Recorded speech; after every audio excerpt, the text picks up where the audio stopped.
بسم اللہ الرحمن الرحیم۔ ایک سوال یہ پوچھا گیا ہے کہ ہم نے یہ سنا ہے کہ عورت ہر وقت اپنے سر کو ڈھانپ کر رکھے، کوئی بھی وقت ایسا نہ ہو جس میں اس کے سر جو ہے وہ ننگا ہو۔ تو یہ بڑی اچھی بات ہے، بڑی اچھی عادت ہے، یہ پردے میں شامل ہے۔ لیکن جب وضو کر رہی ہے عورت تو اس وقت میں اس کے سر اگر ننگا ہو جائے اور دوپٹہ ہٹ جائے تو کیا اس کا وضو ہو جاتا ہے یا نہیں ہو جاتا؟ تو یہ مسئلہ سن لیجئے کہ اسلام آسانی فراہم کرتا ہے۔ اسلام نے عام حالات کے اندر تو اس بات کا حکم دیا ہے کہ کوئی بھی عورت ہو اس کو چاہیے کہ اپنے بالوں کو چھپا کر رکھے، وہ کسی کے سامنے بھی اپنے بالوں کو ننگا نہ کرے۔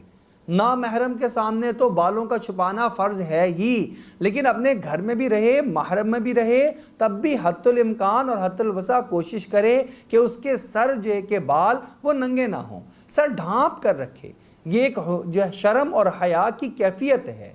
لیکن کچھ ایسے اوقات ہیں جس اوقات میں سر سے دوپٹہ اتارنا ہی پڑتا ہے یا اتر جاتا ہے، تو شریعت مطہرہ اس موقع کو معاف کرتی ہے، وہاں پر گناہ نہیں دیتی۔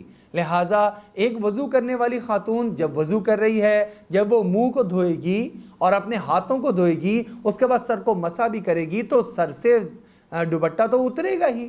لہٰذا اس میں کسی قسم کا کوئی حرج نہیں ہے، اور بلا کراہت، بغیر دل میں کوئی وسوسہ لائے، عورت جو ہے آسانی سے اپنا مسح کر سکتی ہے اور اس کو کسی قسم کا کوئی گناہ نہیں ملے گا۔